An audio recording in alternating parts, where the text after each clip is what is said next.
Okayode, principal instructor at Kavis Cloud, 4 times Microsoft MVP, and author of multiple books on cloud security. I would like to speak with you about our courses at Kavis Cloud. First, we are cloud security focused. We maintain an unbiased stance towards vendors, and we cut through all the typical marketing jargon in many trainings out there. We help you to understand things as they really are. The second thing that's unique about our courses is that we are multi-cloud focused. Our multi-cloud security courses covers the top 3 public cloud platforms out there: AWS, Azure, and GCP. Our instructors are not just trainers, they are seasoned professionals with real-world experience. The third reason is that our training modules are designed to provide practical hands-on experience. Our courses are packed full of hands-on labs that you find engaging and interesting. And finally, our prices are the best out there. I'll encourage you to check out our upcoming courses on our website and also testimonials from our students. See you soon at www.kaviscloud.com.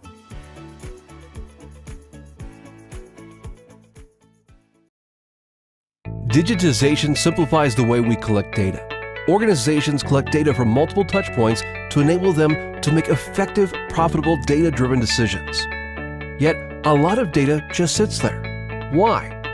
Well, organizations operate 2 systems: operational or transaction systems and analytic systems.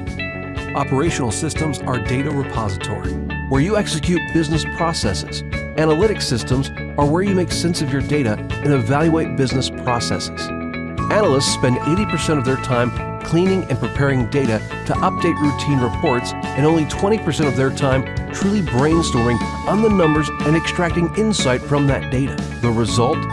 Less time to ask the right questions about their data, and less time to pull variable insights that can improve your bottom line. At D. Brown Consulting, we have a better approach.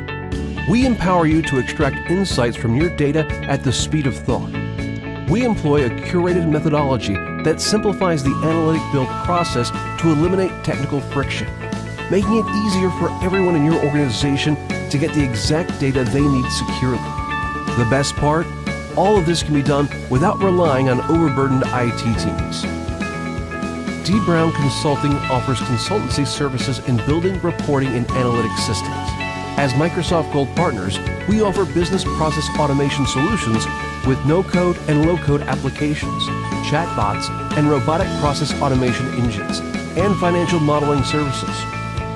We visualize our reports, dashboards, and analytics using the principles defined by the International Business Communication Standards, IBCS.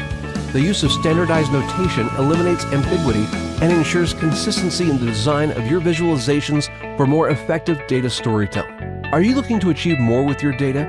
Contact us today. Visit dbrownconsulting.net.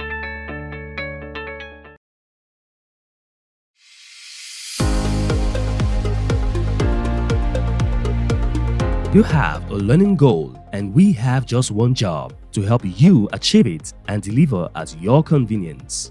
Learning right starts with us at Hashem Academy. We are a learning institute in partnership with professional industry bodies like Microsoft, PECB, Pearson VUE, and PSI, delivering quality training, ensuring your certification path in the respective industries. Hashem Academy has training specialists with extensive consulting experience as well as the expertise to address your specific needs and preferences.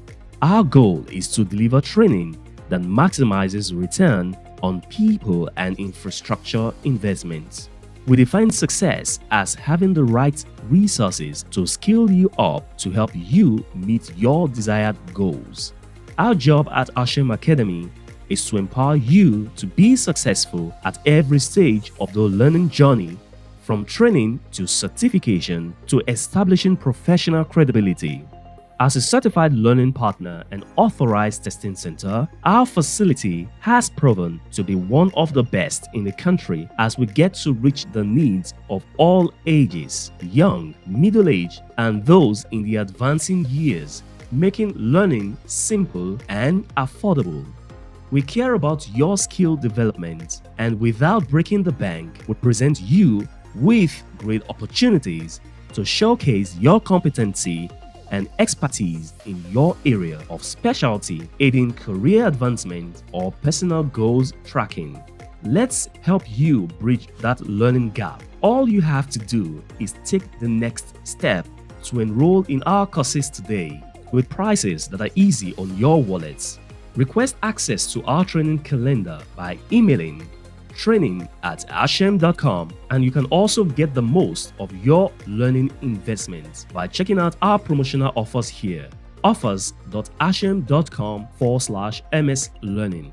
You can call 0704 636 7151 or call 0704 576 9927. You can visit our head office at number 9 Ibikunle Street off Abad Macaulay Way, Yaba, Lagos State.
ọmọ ọba ni kò ṣẹrú.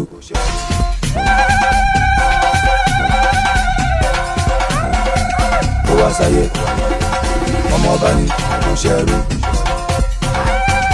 ó wá sáyé kò ṣẹ̀wọ̀n. ó yá akéde mo fẹ́ délé bàbá tó bí lọ́mọ. ọmọ ọba ni kò bàbá ṣẹrú. mi ò gbànígbà ní ojú ọ̀nà ó ṣe gbọ́n. kò sọ́gìrì lágìrì ọ̀làgìrì kàkà. àkọ́kọ́ arẹ́rẹ́ o. bàbá mi ò wọ kẹfẹ́rẹ́ jíjọ. jagunmọ́ lòdì ọ̀rọ̀ àpáńlá ti jó tọ̀hún tọ̀hún.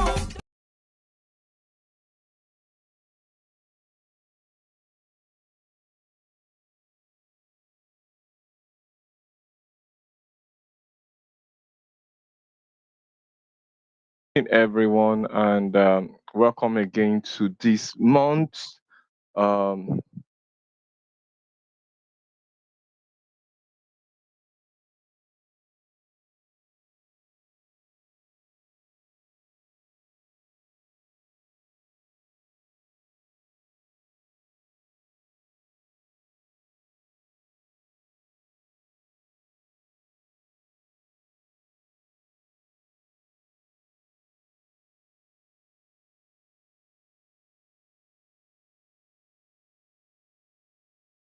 okay.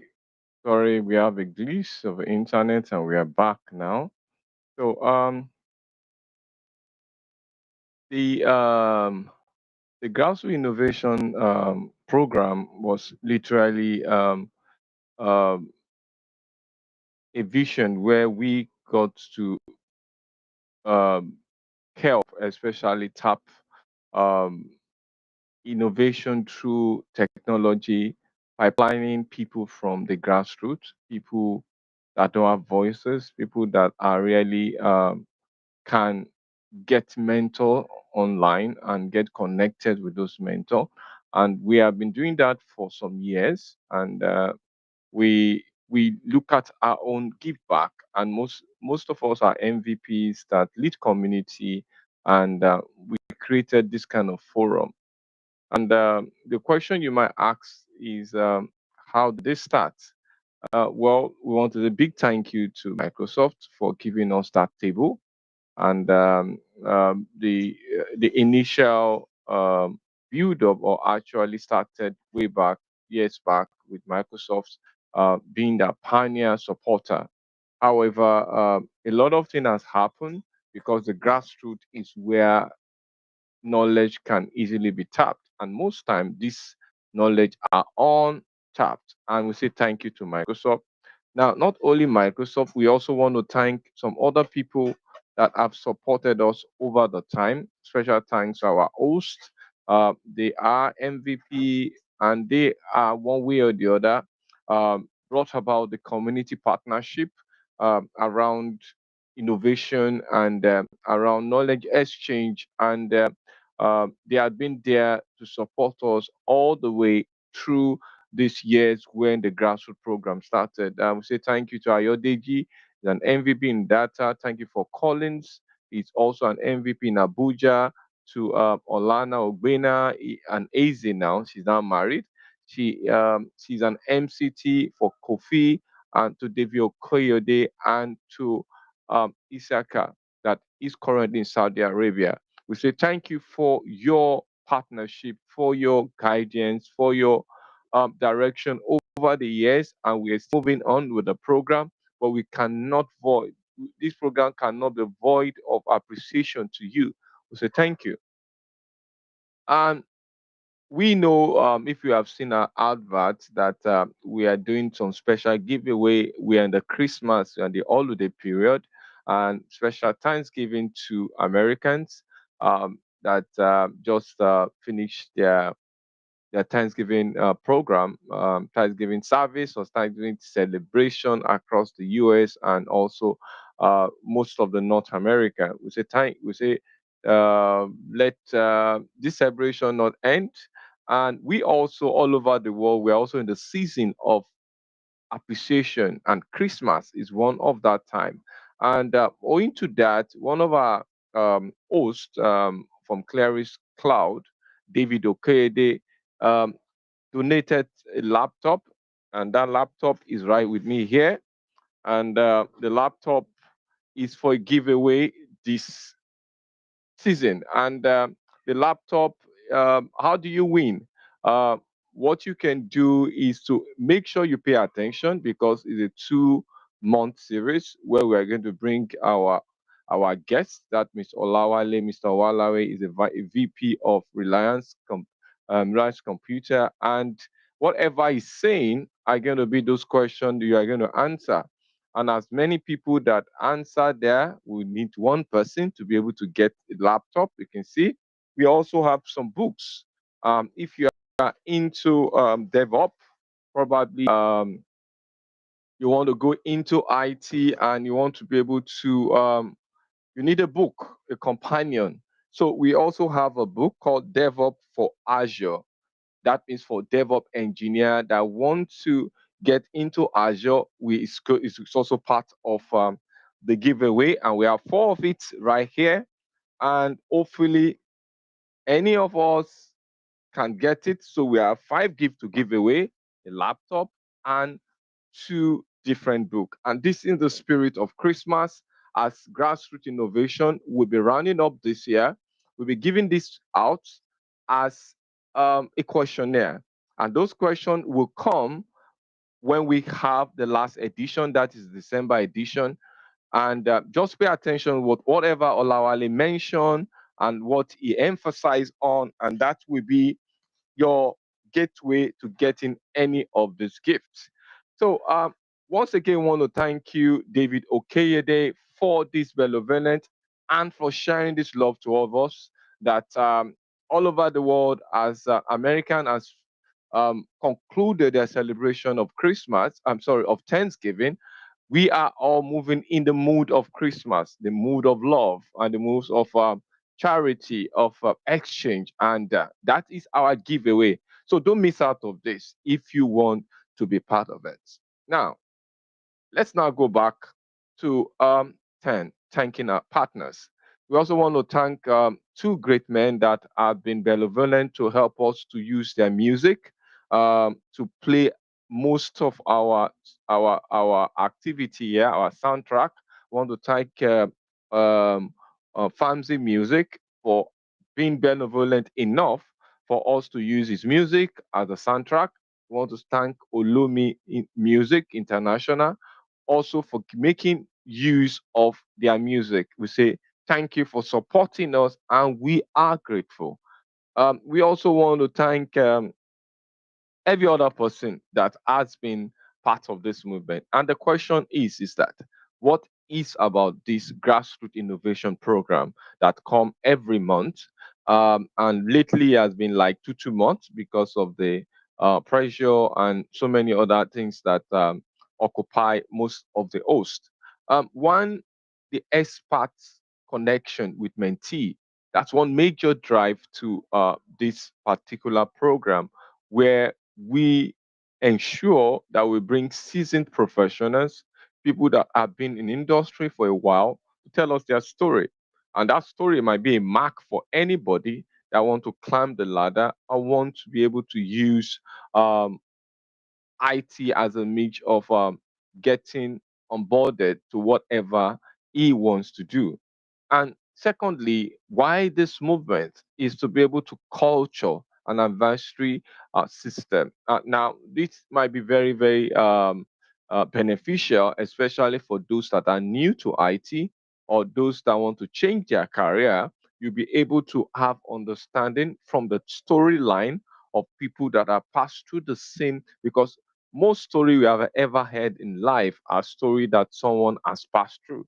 And as far as that person has passed through that story, it's easy to be able, Lord, not to reinvent the wheel, but to learn from the slide of others. So this story line can be a way by which you connect advisory and also create thoughts line and direction for your career.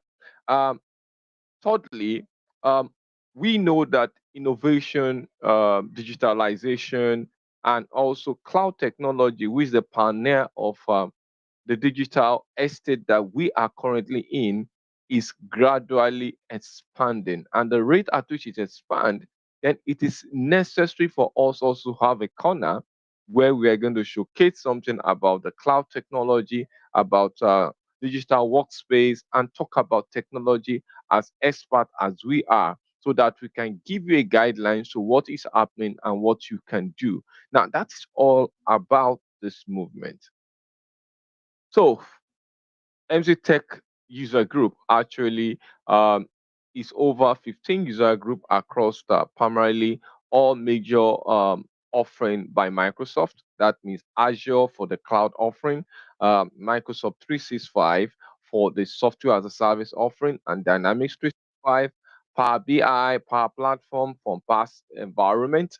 And we have other things like security. And the goal here is not just to empower people, but to be able to give them a guidance to how to solve problem. What are the major? So the community actually span from that, and it extends to things like women in tech. It extends to things like building capability around some special systems, and that has expanded this user group from just 10 to over 10,000 over the past few years. And that is what we do as a user group.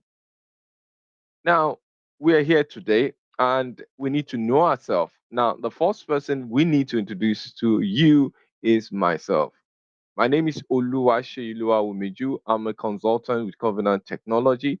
I'm an AI strategist and I'm independent, and I've been working as a consultant for a while. And my focus has been to span technology across West Africa, to community engagement, to grassroots movement, as you can see, creating mentorship in terms of connecting people and getting people to know who can help them in their career journey. And that's me. However, I'm not alone today. I have two guests, but I'll first bring the first guest up. And the first guest is Mr. Olawale, which is we have been having this series from zero to being being an executive. And we want to learn from his storyline. We want to be able to get how we, maybe an aspiring IT expert, can build our career from where we are as a technical person to even to the level of the president, a CEO, or a startup owner. So, who is Olawale Olajide? Olawale is a certified multi-cloud subject matter expert who evangelize digital and AI, cloud, and modern work tool. And he has focused majorly in looking at how you can build this through consumption, why it properly align your digital estate with proper security. He works with Reliance Info System, and he also take the badge as the group vice president. Is our main focus for the past um, last edition. It's also going to be our focus for the next two edition. And as I said earlier, if you are willing and you are looking at winning the prize, whatever Olawale say might be the question for you to win for that day when we do the last edition in December, which is just as the spirit of Christmas. So, Mr. Olawale, you're welcome once again in this edition. How are you Uh, today? Thank you, Mr. Shea. I'm very well. Thanks for having me. Hi, everyone. So you're welcome, and hopefully we are going to get more information about you and see more light in how we can move from um, a normal IT person to a very advanced and executive within the sector. So, if you are there and you have any question, please feel free to send those questions to us. We'll be able to relay it to Mr. Lawale, and question ranging out to, because if you are new in IT and you want to get to know from his experience, if you are thinking of changing your career, if you are also need guidance to what to do, please feel free. I know Lawale is very late. I think he's late, yeah. Uh, and we're taking you on this journey once again. So the first question we have for you, which really is a build up to the last edition, and that question is focusing on majorly on your career as you build up yourself, as you mentioned last time, that there's some step you need to take, there's some reality checks you need to check before you can move from the ladder of an IT person to an executive. So, in your early career habits and skills that prove critical, that help you to build the foundation in this executive leadership. So, can you just share with us what are those things that you have seen, you capture along the line, and that was the stepping stone to your current leadership role? Yeah, thank you very much, Mr. Shea. So, I try to always be as sincere as possible when answering questions like this because some people's decisions may be based on this. So, earlier on, one of the things that of habits that one needs to cultivate, especially when you're at the initial stage of your career, is you need to have ownership mindset. You may be working with someone, it's not your business necessarily, but you have to make it your business, right? You have to be a pseudo entrepreneur such that the concerns of the business becomes your concern, the burdens of the business becomes your burden, the customers of the business become your customers. Now that helps you connect with the vision, it helps you connect with the mission of the organization, and it shapes the way you attend to customers, right? It shapes the way you go about the business, meaning that even when the times are not convenient for you, right, it's customer first. And if you check across the ecosystem, many organizations, right, through are focused on customers, who are customer centric. They place the demand or the requirement of the customers above their comfort, right? So ownership mindset is one key thing that you need to have. Secondly is you need to be clear in your communication. One of the things that you have to master is clear communication. Learn to communicate in a very clear term. Make sure that people understand you. Now, one of the problems many people have in fitting into C-level roles is that if the management can't see how you bring clarity to discussions, you know, um, they can't trust you enough to go to customers, especially C-suites in customer spaces, to have a conversation with them. Otherwise, you model everything up, right? So you have to be a good communicator. Right? You have to know how to communicate properly.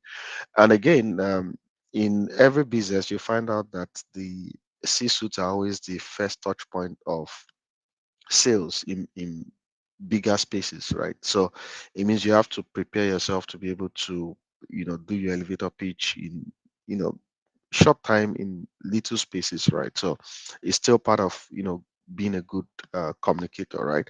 Then one of the other important things is knowledge. You have to deepen your knowledge of the business.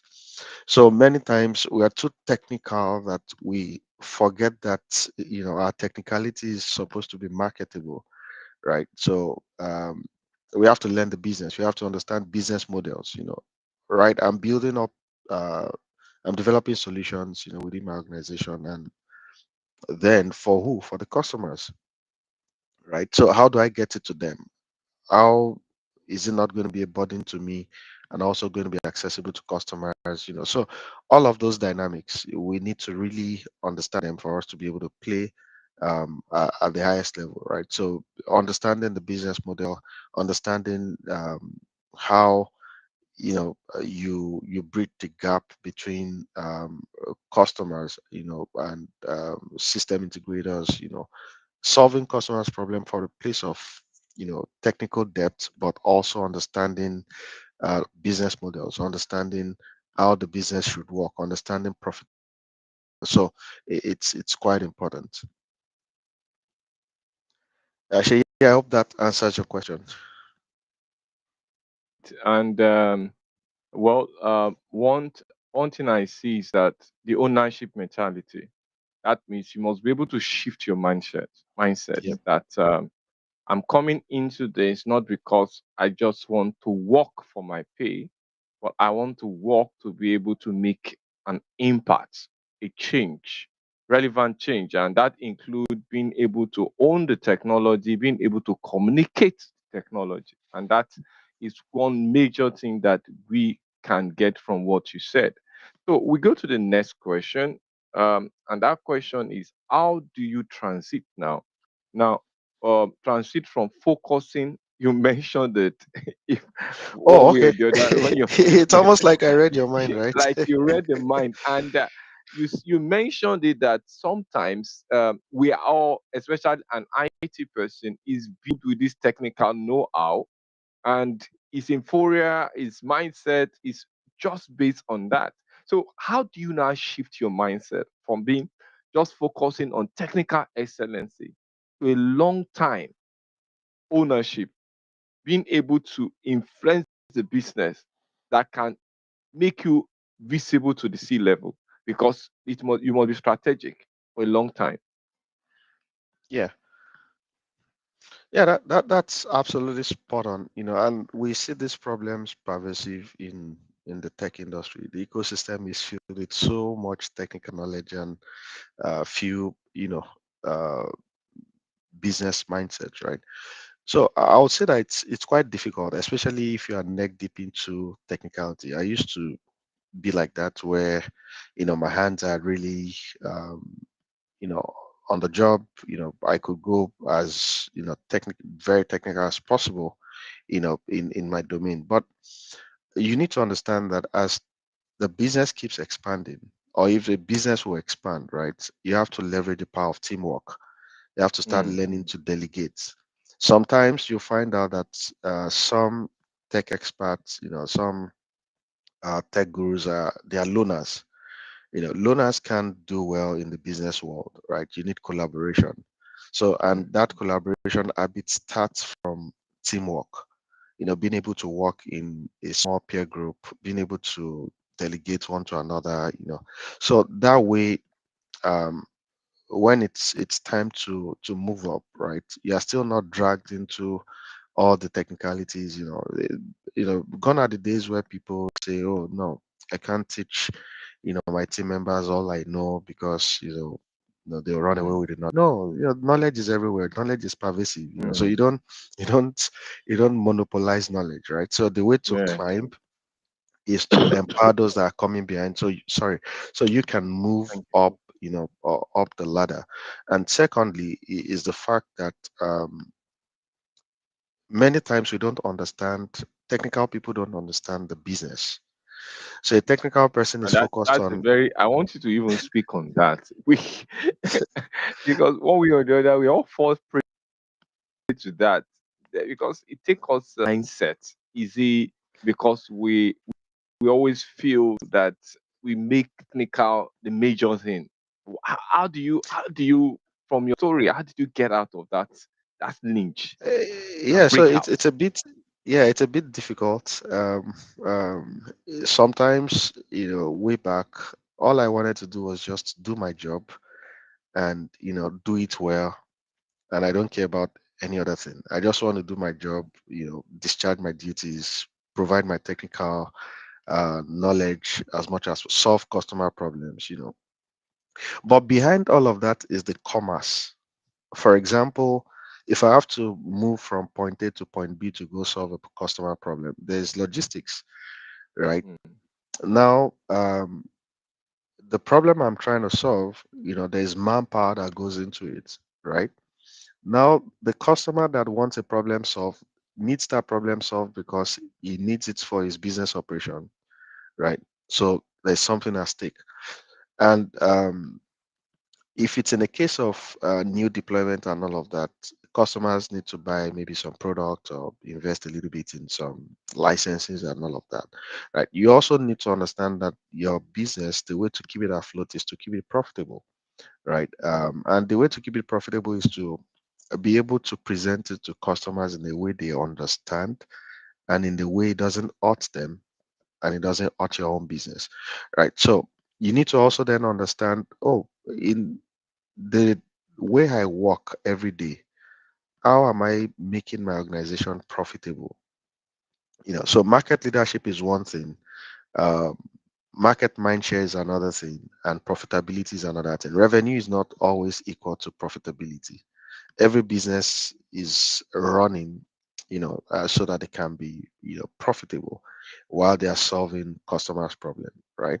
Except you're a non-profit, just like what we're trying to achieve today. We're not doing this because of the money. We're trying to give back to the community. But for a business that is not a non-for-profit, it means the business needs some profit to stay afloat, to be able to pay salaries, to be able to pay if you are renting a building, if they own a building, the utilities, the vehicles, fueling them, even the non-tangible investment in technology, to be able to help customers. So once you're able to wrap your head around that, it simplifies um, the steps you need to take, and it takes some level of soft skills to be able to do that, right? And it dovetails into some of the things I'd mentioned earlier. So it's about, okay, my technical expertise is fantastic, it's required, I'm building stuff. Now let us sit on how do we get it to people. So imagine um, Microsoft, right? The way Microsoft has invested in technology, across different stacks, and then they are not able to communicate it effectively to customers, to partners, then that's a problem. So meaning in business, you must understand your customer ecosystem, you must understand your partner ecosystem, and you must understand the commerce that goes on in that loop. Once you understand the commerce, it gives you a different perspective. So when you are building, when you are developing, right? That's why in in some um, developments, you find out that developers are building solutions for themselves because they are seeing it from their own lens, Mm. not from the customer's lens, right? So if you are building from the customer's lens, it changes your design thinking, your thought process and all of those. But much more is how do we become profitable with what we are building, and it goes into understanding the business mechanics. um, how, for example, if you're a Microsoft partner, how does that business become profitable for you? What do you need to do with Microsoft to make it profitable? What do you need to do with your customer to make it profitable? Where is the money hiding? You don't leave money on the table, right?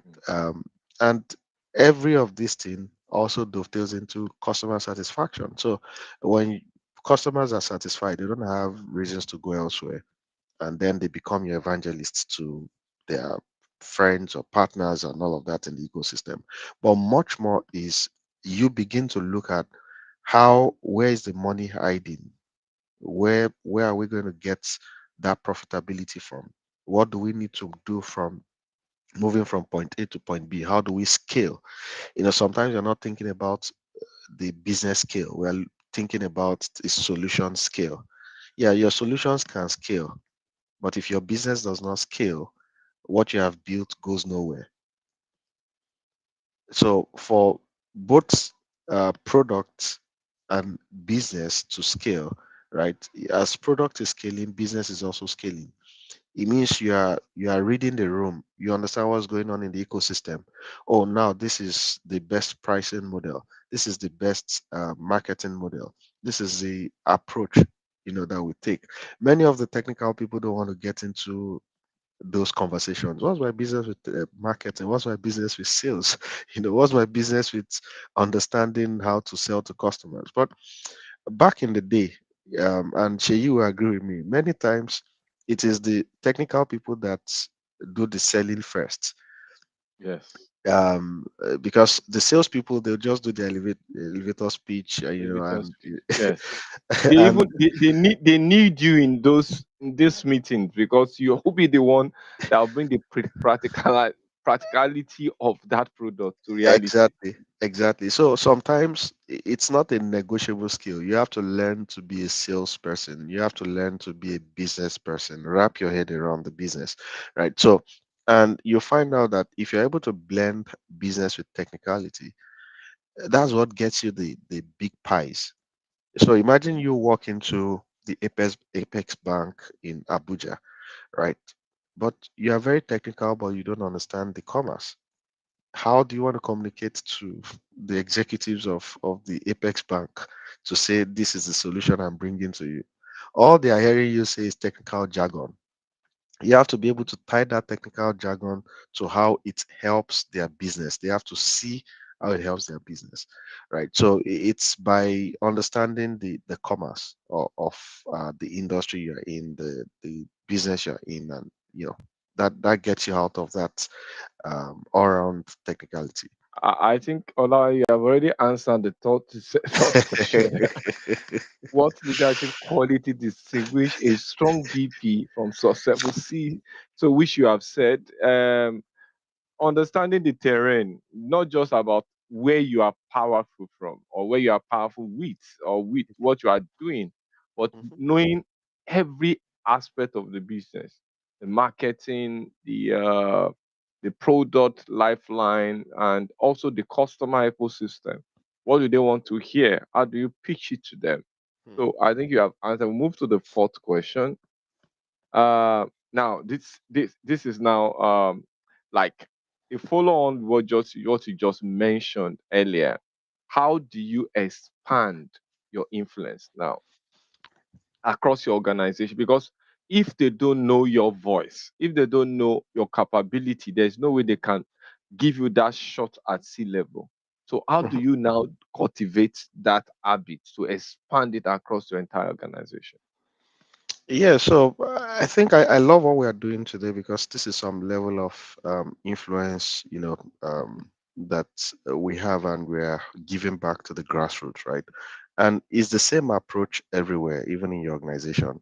People don't care how much you know until they know how much you care, right? Mm. So you can know everything, but if you are not empathetic, you're not putting yourself in their shoes, you're not identifying with people, you don't have influence. So influence is not so much of the depth of your knowledge. People will appreciate your knowledge. Oh, that guy is, but they don't want to associate with you, and that way you can't get a mind share. You're not getting across to their minds, right? So one of the ways to do that is to be empathetic. Put yourself in people's shoes. Don't get off that I us. Come down to their level, come down to people's level. Don't be too arrogant to answer questions. Don't be too arrogant to sit with people. Sometimes you even have to go personal, right? So in my own approach is, I as much as I work with people and we stay professional, sometimes it gets personal, like, oh, what's going on with you, what's going on in your life, what do you really want to do. One of my passion is to help people unlock their potentials, such that they can attain everything God has destined them to do. So one of the questions I ask is, oh, so what are you looking to do? What's your plan? What are your aspirations? From there, how to help people, what's right word to speak. But if I don't know what your aspirations are, I'll just be projecting my own aspiration on you know Mm. and So it's that wasted. doesn't exactly, so it doesn't work that way. So you have to get into people's lives, be in their seats. So for example, on my team, if I have someone who seem to be declining in productivity, the approach is not to say, oh, I want to put you on a performance improvement plan. The approach is, come, what's happening with you? You don't used to be like this. And from there, you go into some personal details. Be flexible. That's how to extend your influence. That's how to be a trusted voice, where people know that this guy is not just about go make the money, work your head off. It's about, oh, that's work-life balance we used to make noise about. Not too many bosses practices it.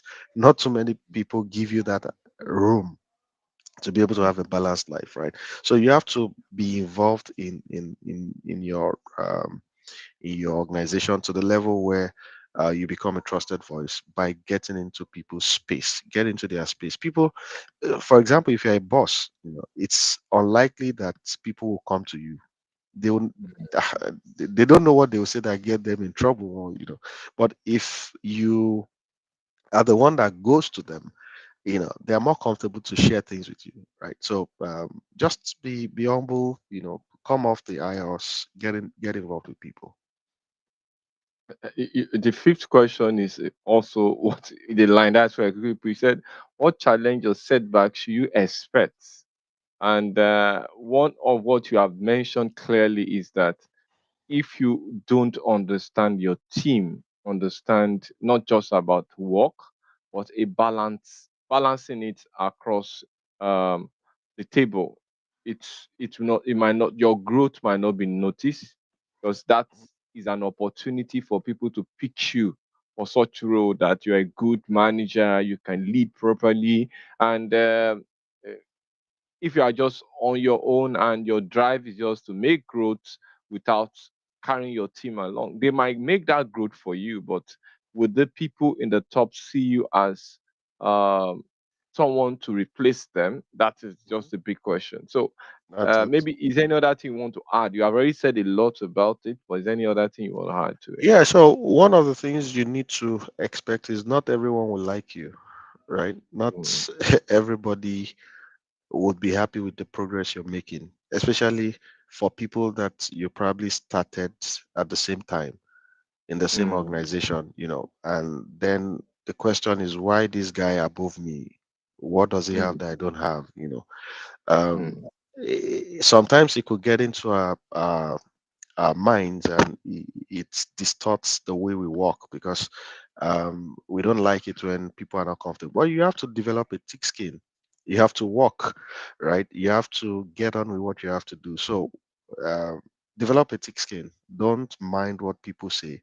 Believe in yourself. Sometimes there's that imposter syndrome that you feel that, oh, am I deserving of this position This that I'm in? position. Am I deserving of what I have and all of those things?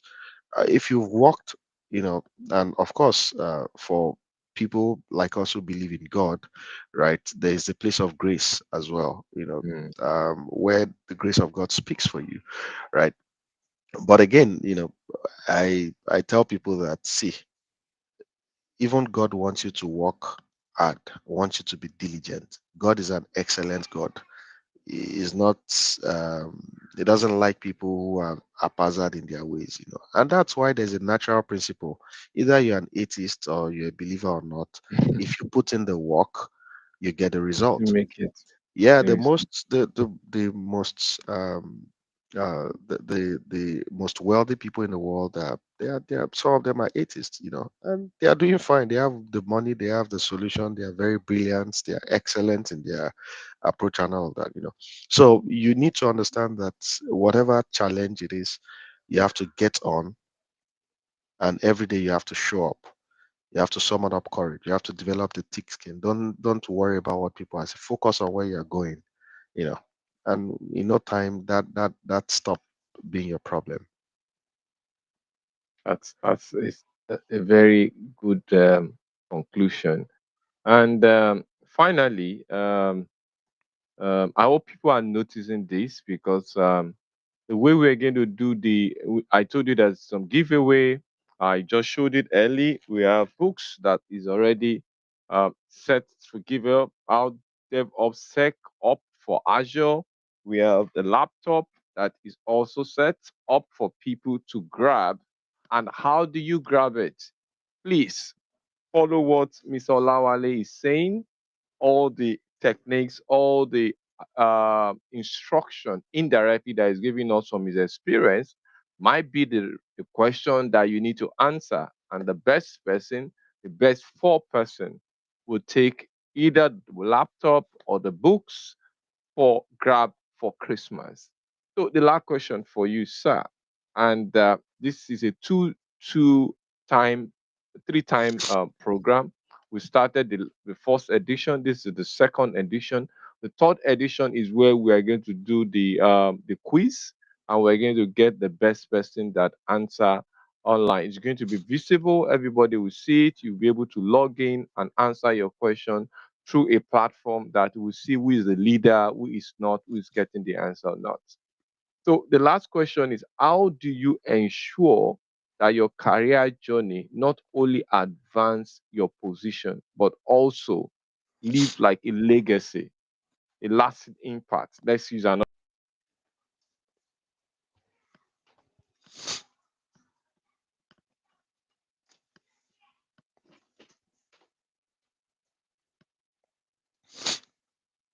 She, are you still there? I think she has some network glitch.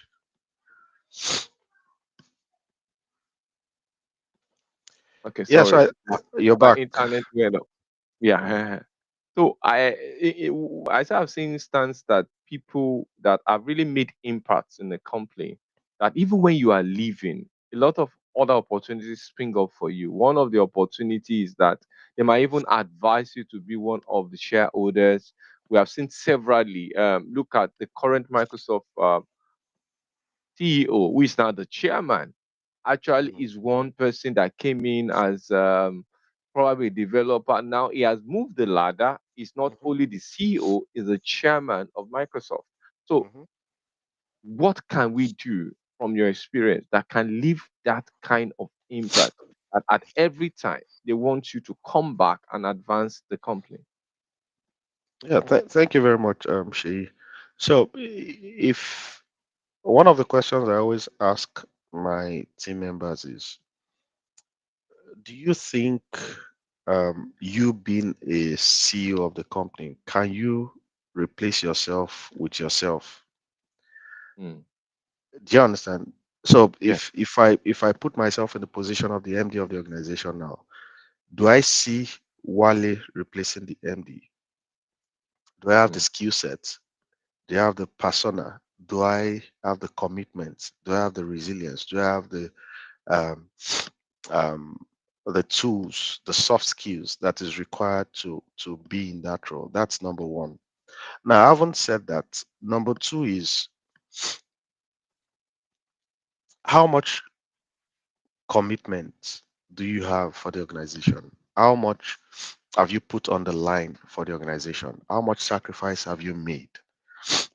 When your name is mentioned in rooms, do they ease or do they cheer?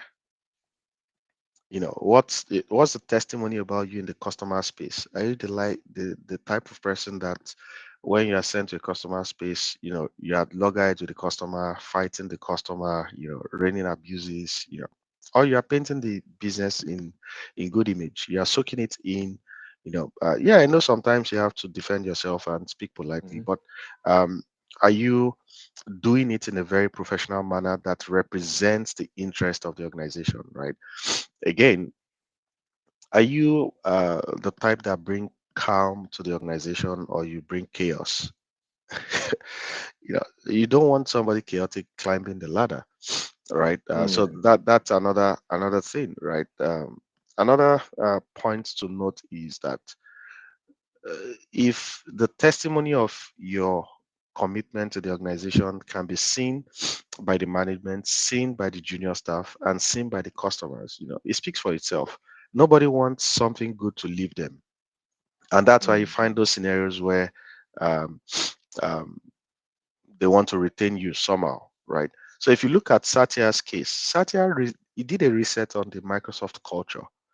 If I Mm. don't know if you've read his book, It's Refresh. A very fantastic book.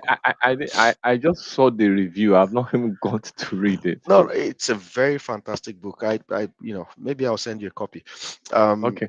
yeah, It Refresh. It tells the story of Satya Nadella, how that he did a complete reset on the culture of Microsoft. And go and check his track record. Microsoft became more profitable. Yes. They attained market leadership in different area. They became leaders in different Gartner quadrants. In his era there was a lot of structural amendments that he made. But how did they see that? They must have seen it from how he started working over 30 years ago. Mm. So it's the same thing with us. We have to put ourselves in the All right. yeah, excuse So, me.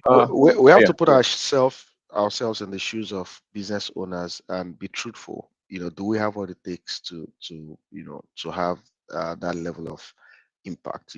And that shapes how we think. So we should generally think about um, the outcomes of our actions, our ownership, our sacrifice, our dedication to work, our diligence. Way back in time, and the person I report to, we're both in management role now.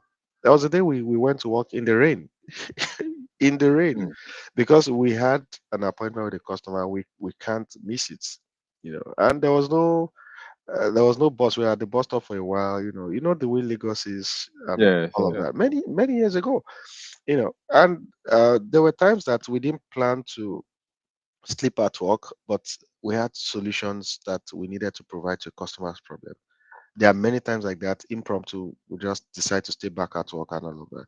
Now, I'm not saying everybody should do that, but I'm saying you're not doing it so that you can be applauded. You are doing it to solve problems, and that's something commendable. So I believe your interest in the organization tells what impact you have. And again, Mm. extending it to the industry, like what you are doing right now is you are extending your impact. Sheyi, I must commend you for what you do in the ecosystem, in the MCT community across Africa. You're doing a very fantastic job. And if we can have more of Sheyi, then we have we have people who are expanding, and extending their impact across the industry. Yeah, thank you. Thank you very much. And that's close today's corner for Mr. Lawale, but he's not leaving us. We still want him to still stay in the studio, except he has some needs to go. Absolutely, Because absolutely. we are quickly moving to the next agenda, which is the innovation corner. Today, we are not really showcasing technology. We are going to talk about a topic called UI UX. What is UI UX? Now, so many people I know, I might be very wrong. When you talk of graphics, in my days, graphics means somebody that can be creative in using tools like CorelDRAW and designing picture, making flyers. But the transition has changed over the years. That even in technology, especially in the software development uh, part of it, where you need to have people strategically building solutions that can help you to build that kind of capacity across the imaging, the branding. And we have someone that need to educate us. I don't know how many of us that might want to go into this UI/UX of a career path.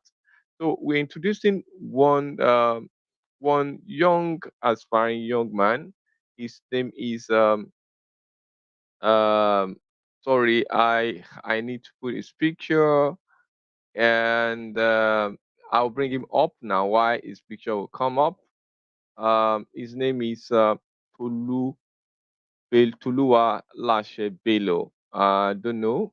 He's on the backstage. I brought him up now. I don't know whether we can see him on camera. Can we see you, Tolu? Are you there? Tolu Lokwe, are you there? Can Yes, we I'm just here, see sir. your Good evening, face? sir. Oh, good evening, Tolu. Good evening, sir. Sorry, we get your picture up now on the screen. Okay. So, Tolu, good evening. How are you today? Good evening, Mr. Shea. I'm doing very well, sir. Okay. Yes, this is Tolu Lokwe. Tolu Lokwe uh, is a professional in terms of he build his career path through UI US design, and he is from the southern west side of Nigeria. He is from Ekiti State. He's born as the firstborn of two kids. He is a certified computer hardware engineer, a graduate of computer science from Ekiti State University. He possesses a very solid ICT support, technical operation, and cyber cafe management in his early time when he started his career. He has engaged in several capacity. One of the capacity is in a very federal polytechnic in Ofa as the one of the ICT manager or managing the ICT or working the ICT, and also he also worked in Kwara State College of Education at the time.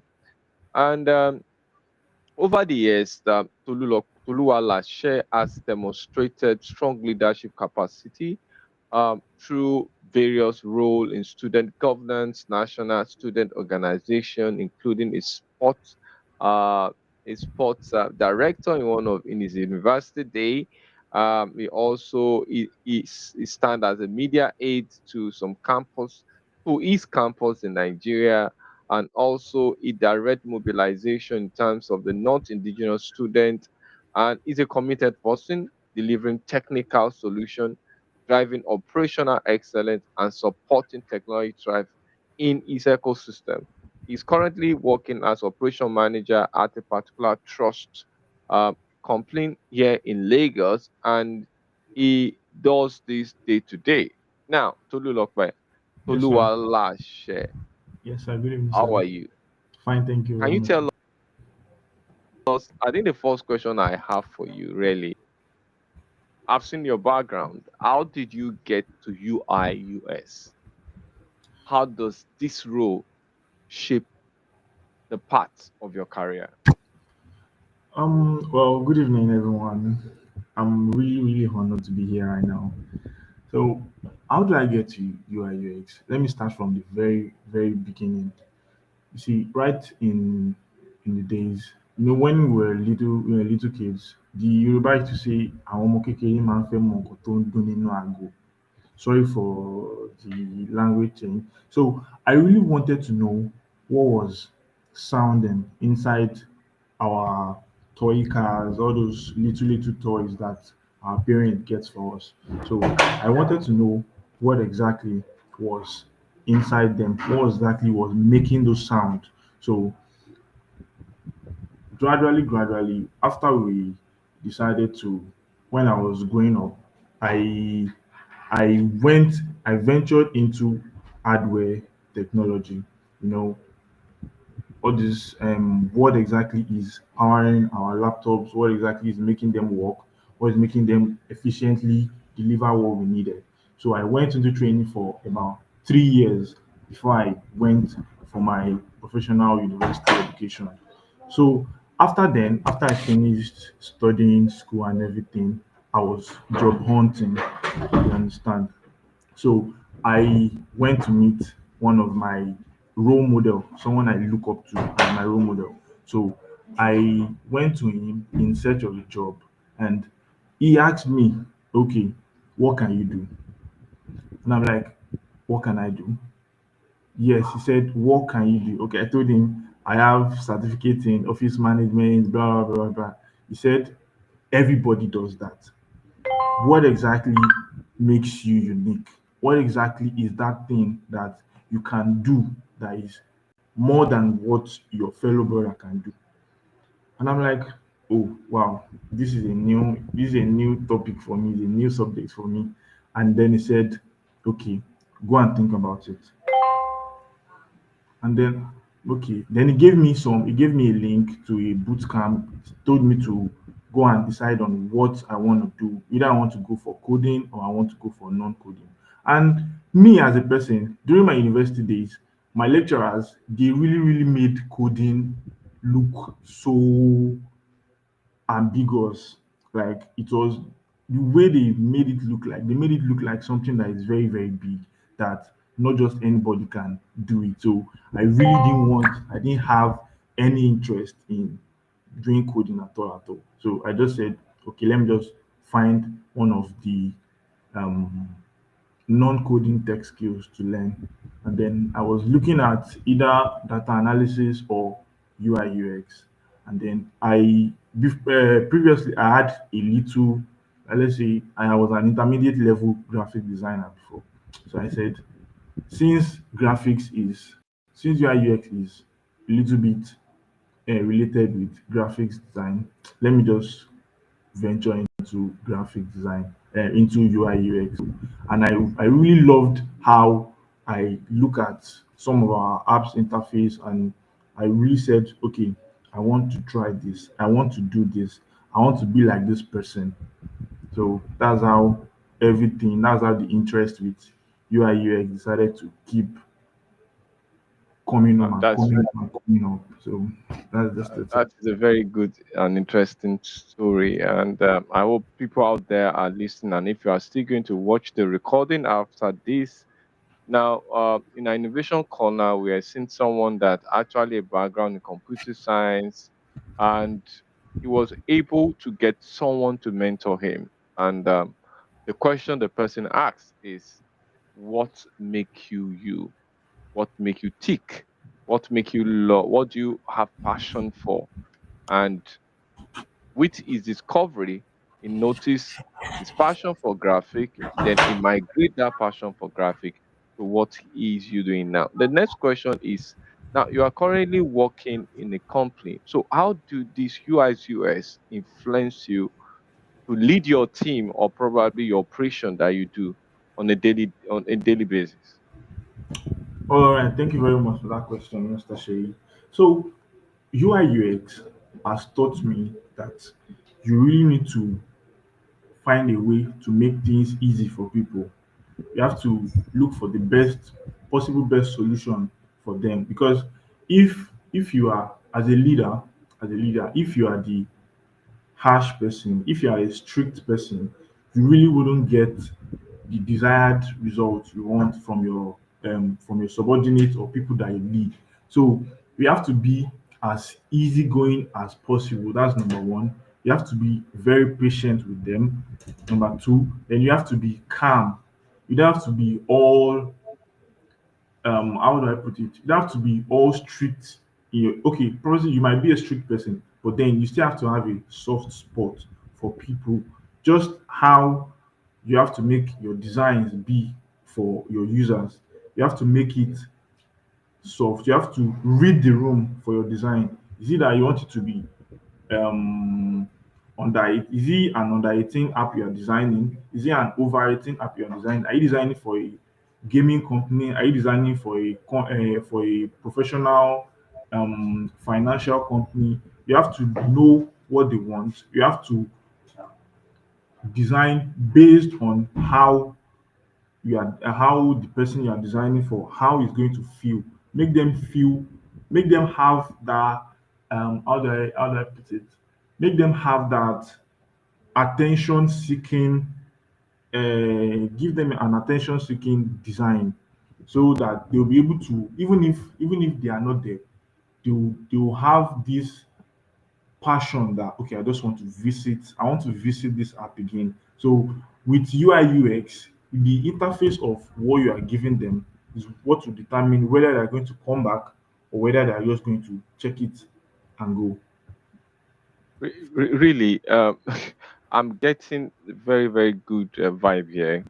I can see the transition between the profession as a UI's designer or profession or solution provider, that it will trickle down to even the way you behave, Yeah, because uh, that means it's critical that you understand your customer. It's yeah, critical you understand the brand of your customer. It's critical to understand the temperature, let me put that way, of each of your customer and how they feel. And that feeling is what you are going to bring into the design. That's a very good one. So the last question we have for you before you can, I hope you are still going to demonstrate some of your products yeah, to us. definitely. Okay, you just have to share this. I will share mine. You share, then I project your laptop. So looking back with project you have done, work you have done, what are the challenges that people will face if they want to go in UI/UX? How what you identify from your experience, and how do you think they can solve it? Well, first off, as a UI UX designer, you just have to be very, very patient.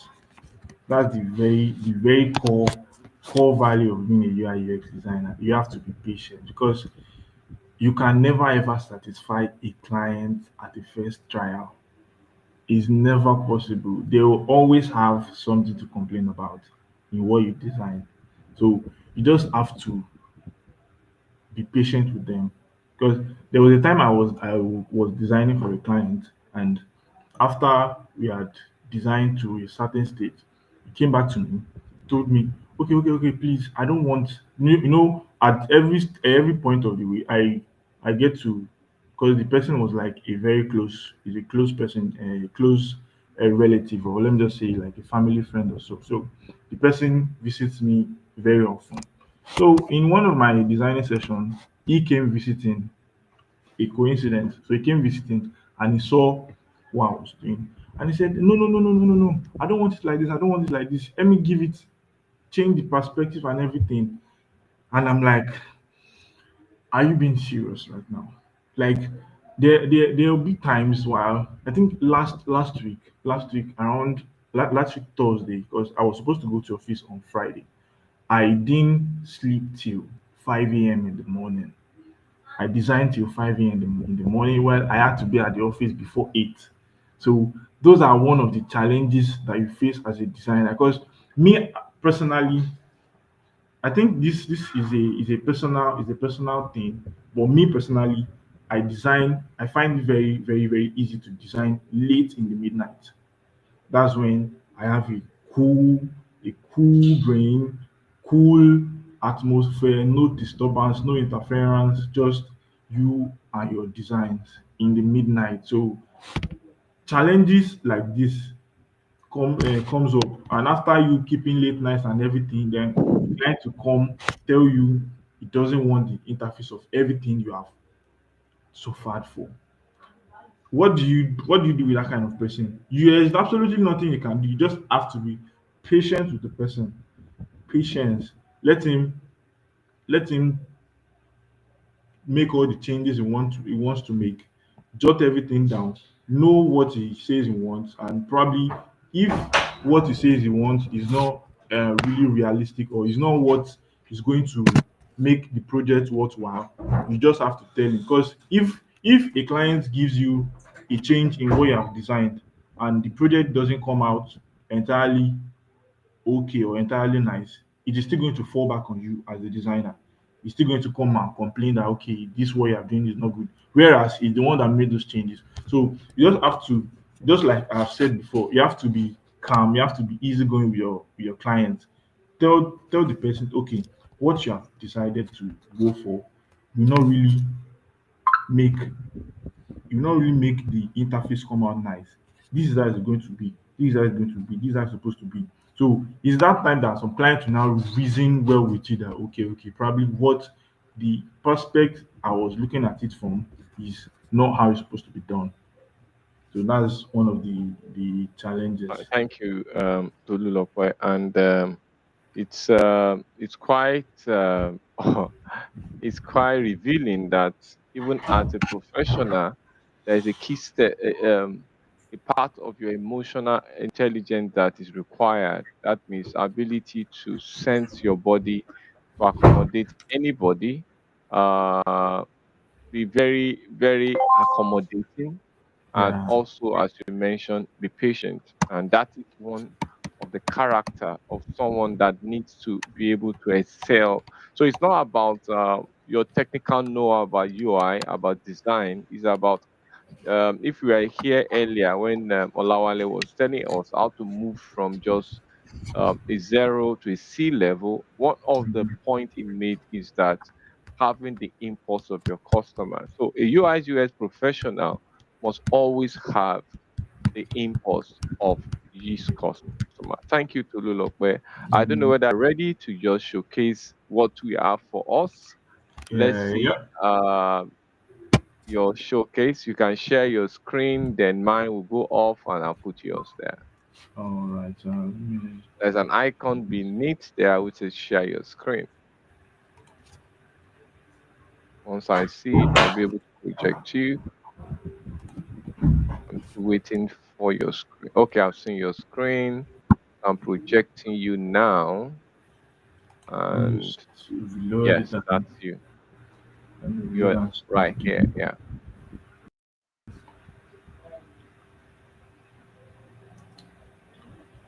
So So what is the story behind this design? well, the story behind the design is I was trying to replicate a online store, Jumia. Okay. I was trying to replicate an online store. You know, the checkout screen sometimes in Jumia it used to be very very clouded. You know, all this um, address screen, everything. It sometimes gets the details to fill gets really really much. So I just redesigned it and made it very very straightforward. Yeah, can you see my screen? Yes, we can. Yes. All right. So here is the home page. If I check the previous, let me take it to the. I don't know why it's not displaying the main this thing. But if you can see the home page, you can see what I'm showing to you now. Yes. Although it's The tiny, but you the, can the go ahead. pre-animation. Let me check if I can get on the full screen. Okay. Comment on the network. Because I'm trying to start from the pre-animation of opening the app. I Okay. don't get why it's not probably the network or something. But let me just take you back to the main this thing. So you can see animation of immediately you app, it goes to this first animation. And I think in the previous Jumia app, there's nothing like that. So with this kind of interface, it will entice the users to always want to come back because that animation alone gives you more views. So back to the main design. Can you still see my screen? Yes, we can. All right. Right. So when you're about to log in the Jumia app, like this is just a prototype, just an example. So we are using unrealistic. I think I just made every username and password as Jumia. So this is it. As you can see, we have username Jumia. If you try to log in now, we see it brings up a pop-up. Please fill all field. You can't log in with just the username. You just have to put the username and the password. So after you doing that, you log in and it takes us to the home page. Now let's head back to the profile. Let's log out. Now back to the open an account. Probably you don't have an account with Jumia before and you just want to sign up. So you have to input your mobile number, your phone number, your email, password. And you can also see that if you do all this without inputting all the data, it will still not log in. It will still not continue. You just have to fill all fields before you progress. So you retype password and then you log in. So after the creation phase and everything, you have to go back to your mail for a verification code that will be sent to you. So then after inputting the verification code, you log in and it takes you to the home page. Now the home page contains varieties of products to get from the apps, varieties of products, varieties of brands. We have Nike, we have Adidas, we have Zara, we have Togs, we have Prada, and we have Gucci. So a whole lot of products to get from, and a whole lot of companies, a whole lot of designer companies. And then so we making this Togs watch as the case study. So we input it. Here we have the Togs watch. So we can decide to pick any color we want. We have the white, we have the black, and we have the orange. So after picking the color you want, you just add them to it. You can see after clicking add to cart, you get a pop-up that has been added to the cart. And then after doing this, you can head back to the cart to check out products. Here we can see on the cart we have various designs that we have added to various products that were added to the cart. Everything is here, but then we are still making the watch as the case study. So that's we tick on you can see the the toggle button. We click it and it goes off. So we are clicking um on the watch that we are getting to buy, and then we check out. You can see the checkout page where we input the address, the delivery takes 3 to 4 days, then the price of the product and everything, then the subtotal, the amount, the promos and everything. Just very straightforward. No delay, nothing. It's just a very straightforward process. And then you place order. So after placing order, you have to input your card details to be able to check out your product, to pay for the delivery and everything. So we input the card numbers, we input the expiry date and the CVV. Then if you decide you don't want to get the product again, you can simply cancel payment and it takes us back to the checkout page. And then go back to the place order again and pay the amount. You can see without putting your card, it doesn't go anywhere. So we have to input our card details and we pay. You can see the order has been placed successfully. It takes 3 working days. We'll contact you as soon as your package is ready. Straightforward, no delay, nothing like that. that, and then after you have placed the order, you go back and it takes you back to the home page. So that's just it. And then after you're done, probably you want to you log out back to the home page. Thank you. This is very interesting, and this is more practical about how to use your UI/UX to tell a story. And if I can be guided by the story is that I'm a shopper. I want to shop for things in a popular e-commerce platform. The UI/UX will be able to simulate a step-by-step guide at which I can buy what I want to buy, pay for what I want to buy. I'm also guided by the time it takes to move from one to another, which is very short, and that shows that uh, patience. You have allowed all those quality you mentioned to be able to be in your design. Thank you, Tululokwe, and we hope to bring you back to showcase more of your products to us. And if you are out there, you want to learn UI/UX, you want to get more information about it, Tululokwe is right close to us in the community because we are looking for talents from the grassroots. Thank you, Tulu. And we'll move ahead to today's program. And shortly, we want to meet our mentors. Do we consider? Maybe you want to have a mentor. You are hoping to get somebody you. So what we do is that after our community activities and sometimes after this kind of engagement, we populate the names of all those that have influence in the community, and we run through a particular script to bring them. And be mindful, you can look at their LinkedIn, connect with them, or their X or probably Yahoo link, and you can start conversing with them. But what we do is just showcase them.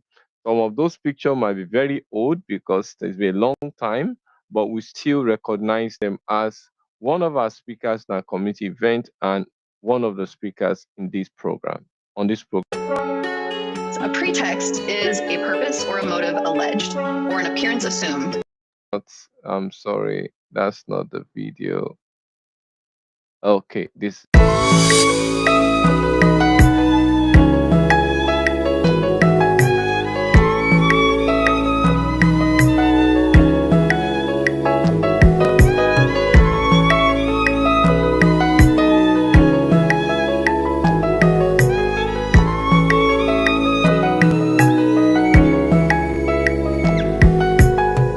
Moses was a man with consistency to your plan and will. Me want to see you be my beginning. I should be a genesis. Give me revelation to function as people remedy. I want get wisdom, knowledge like Solomon. Solution to what's problem, Baba, please make me the one. Joshua led the Israelite to their promised land. Teach me song that gives faith to make people stand. Teach me how to lean on you like David did. So when I'm in trouble and in struggle, you go be my shield. Christ is the perfect man. I want to live like. Please make I get better. Let please make me like this. Please make me like this. Lord, please make me like this. Please make me like. Lord, please make me like this. Please make me like this. Lord, please make me like this. Please make me like. Lord, please make me like.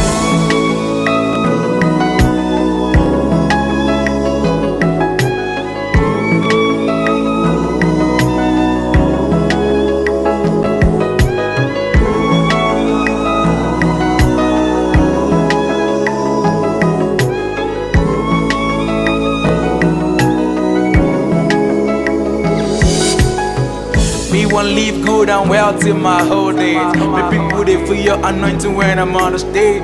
I pray for more of you, God, and less of me.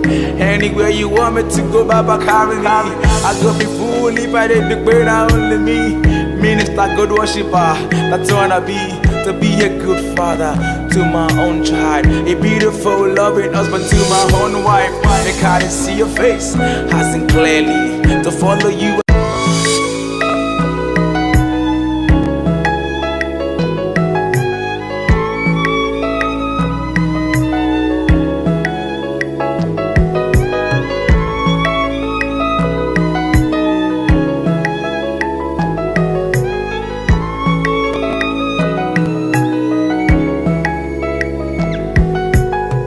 Moses was a man with consistency to your plan and will. Me want to see you be my beginning. I should be a genesis. Give me revelation to function as people. Yeah, welcome back. And those are mentors, and those are people that have, one way or the other, speaking in our community, and they have been able to influence one way or the other. So we showcase them. I know some of them have moved from that road they are. Some of them are more in a very promising area of technology now, but uh, they are willing to connect with you if you can connect with them, and get them to get you get advice from them, like a mentor. So once again, I want to remind you that we have two of this episode, and each of those episodes will be showcasing the um, the book. And if you are here and you want to be part of it, all you need to do is to make sure we have 4 books to go. DevSec up for Azure. We have 4 of these that is going to go for the Christmas. Is the Christmas bonus from one of our sponsor, David Okede from Cherry's Cloud, being able to give us this to give out on the Christmas season. Then we have a laptop that is also part of the, apart from the 4 books, we have the laptop that is going to go. How do you get access to this? How do you be a winner? All you need to do is to follow the 2 episodes that remain in this year. The one that we have now, that we are showcasing Mr. Olawale Olajide, talking about moving from zero to a C level. Every word he said is very, very important, because there's going to be like an online questionnaire that we are going to see. It's going to be transparent. We're going to see the leader from the chat, from the question, and how you are leading, like a Kahoot. If you have seen Kahoot before, then everybody will know who wins. The name will be done, will be announced. And however, anybody that is going to participate must put his real name, so that we know who is winning, and we'll be able to contact them and sometimes dispatch this prize to them.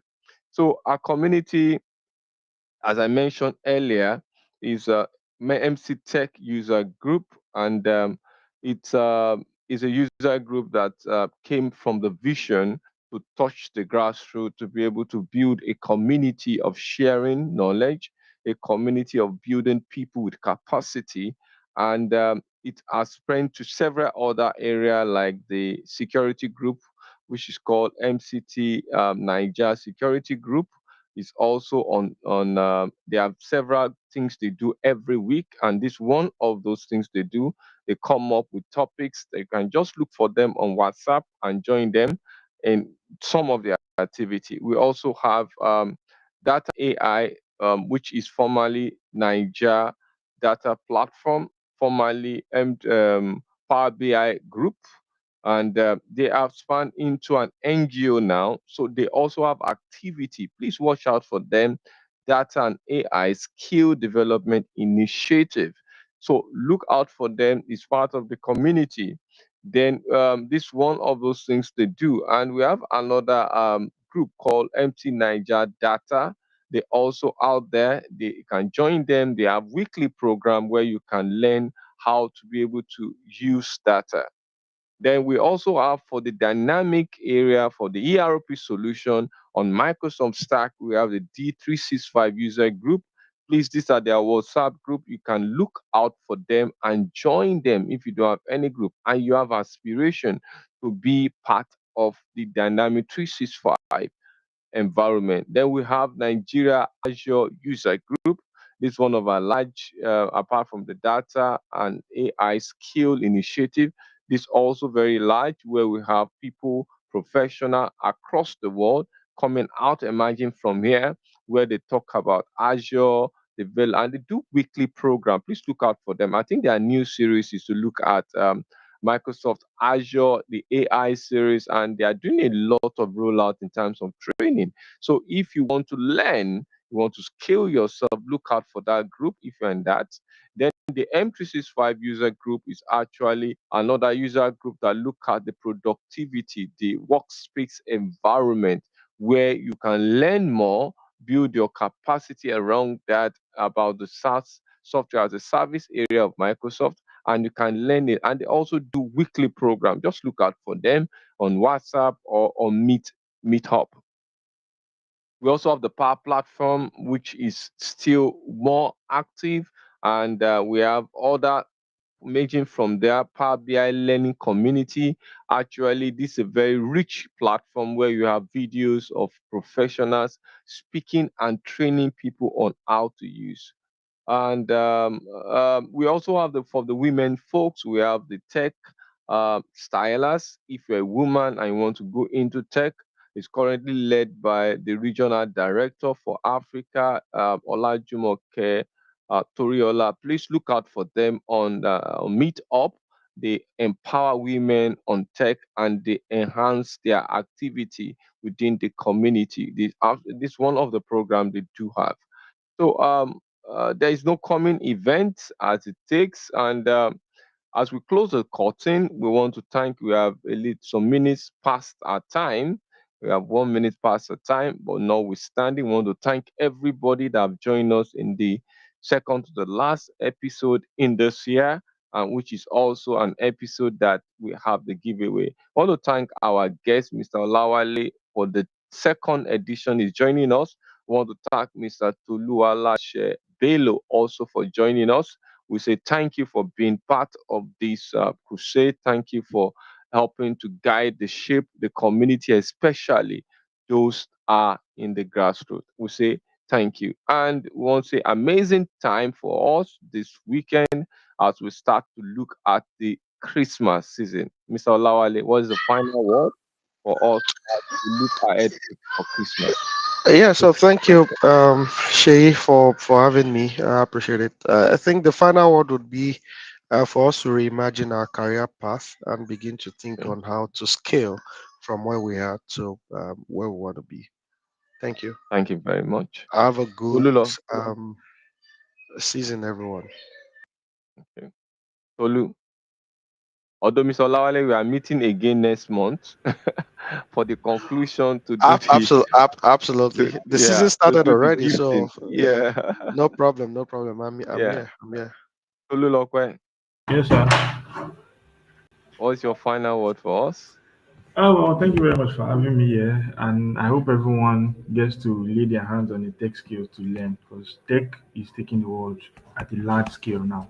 So thank you very much, sir. Oh, thank you, everyone. And we want to call it short and we say goodbye as we conclude with our talking to our sponsors and showcasing their work. Thank you, everyone.